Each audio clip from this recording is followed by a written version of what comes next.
นะจะภาวนานะสุดท้ายมันจะมาสู่คำว่าธรรมดานะ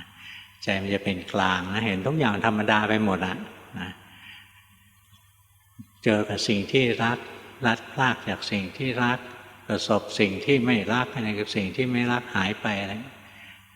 จิตเมื่อเป็นกลางทุกอย่างมันธรรมดาพอเราฝึกเรื่อยๆนะมันจะเห็นว่าโลกนี้มันธรรมดากายนี้ธรรมดาเป็นอย่างนี้จิตนี้ธรรมดาเป็นอย่างนี้โลกนี้ธรรมดาเป็นอย่างนี้พอจิตมันยอมรับความเป็นธรรมดานะจิตไม่ยินดีไม่ยินร้ายเป็นกลางกับทุกสิ่งทุกอย่างได้จิตเข้าถึงความเป็นกลางด้วยปัญญาปัญญาเกิดจากการที่เราเจริญสติปัฏฐานนี่แหละดูไปด้วยเห็นความจริงของกายเห็นความจริงของเวทนาเห็นความจริงของจิตเห็นความจริงของรูปธรรมนามธรรมทั้งปวงจิตก็เป็นกลางไม่ยินดีไม่ยินร้ายเพิกถอนความยินดียินร้ายในโลกเสียได้ในสติปัฏฐานใช้คำว่าวินัยยะโลเกอภิชฌาโทมนัสสะถอดถอนความยินดียินร้ายในโลกเสียได้มันถอนด้วยปัญญาเราไม่ต้องไปถอนมันนะถ้าเราพยายามจะถอนนั่นโทสะนะไม่ใช่ปัญญาเนี่ยฝึกเรื่อยๆนะแล้ววันหนึ่งเราจะพบว่ากายนี้ไม่มีอย่างอื่นมีแต่ทุกข์จิตนี้ไม่มีอย่างอื่นมีแต่ทุกข์โลกนี้ไม่มีอย่างอื่นมีแต่ทุกข์ธรรมดาเป็นอย่างนี้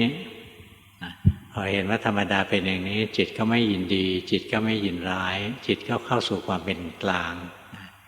อันนี้เรียกว่าจิตได้ปัญญาชั้นยอดเลยนะเรียกว่าสังขารู้เบกขาญาณจิตเข้าถึงความเป็นกลางตรงที่จิตเข้าถึงความเป็นกลางด้วยปัญญายิ่งแล้วเนี่ยจิตจะมีทางเลือกสามทางอันหนึ่งการปฏิบัติของเราย่อหย่อนนะมันก็เสื่อมปัญญาอันนี้ยังเสื่อมได้อีกอันหนึ่งอินทรีย์ของเราแก่กล้ามันก็จะเกิดอริยมรรคเกิดอริยผลอีกอันหนึ่งก็คือเป็นเส้นทางของพระโพธิสัตว์ถ้าภาวนาจนกระทั่งจิตเข้าถึงสังขารู้เบกขาแล้วเนี่ยเป็นกลางกับความปรุงแต่งทั้งปวงแล้วได้พบพระพุทธเจ้านะได้สร้างคุณงามความดียิ่งใหญ่กับพระพุทธเจ้าและตั้งความปรารถนาวันหนึ่งข้างหน้าขอให้ข้าพเจ้าได้เป็นสำเร็จเป็นพระพุทธเจ้าสักองค์หนึ่งเพื่อช่วยเหลือสรรพสัตว์สืบทอดภารกิจของพระองค์ต่อไปอะไรเงี้ยถ้าเราไม่ได้สังขารู้เบกขาพระพุทธเจ้าจะไม่พยากรณ์ให้เพราะอะไรเพราะเรายังทนความทุกข์ไม่ได้จริงเรายังยินดีพอใจในความสุขยินร้ายในความทุกข์อยู่ไม่สามารถอดทนเดินเส้นทางของพระโพธิสัตว์ได้เส้นทางของพระโพธิสัตว์นะต้องใช้ความอดทนสูงมากนะสูงกว่าที่พวกเราเผชิญนี่มากมายนะต้องกล้าหาญมากมาย